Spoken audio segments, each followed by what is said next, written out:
વાતો કરવા વાળા વાતો કરવામાં રહી ગયા સપનો વાળા સપનોમાં રહી ગયા વિચારવા વાળા વિચારમાં રહી ગયા પણ તું એ રચાવી તો દુનિયાએ જોયું માં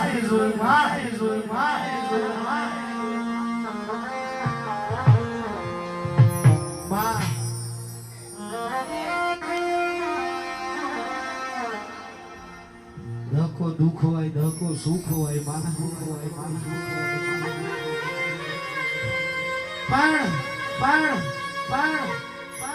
દુઃખ જોઈને કોઈ દાડો રોયા ના હોય અને સુખ જોઈને કોઈ દાડો ચેલાઈ ના જ્યા હોય એવાના ભાગલે આવી ડેન્જર ઝોન મેલડી બેઠી હોય બાપ જોજે હો માં જેદાળ મારી જશે ને તેદાળ તો તારી જશે તારી જશે તેદાળ તો મારા વડવાએ મારા પૂનમ દાદાએ તને દેવજ આલેનો નકામો પડી જાય હો બાપ એક દાડો તું પૂનમ દાદાના વર્તે શાહપુર આવી હોય વિપુલ ભુવાજી જેદાળ રૂપિયા હોય જેદાળ લીલું હોય તેદાળ તો દુનિયા જગત જોડ્યા એમ બેઠી હોય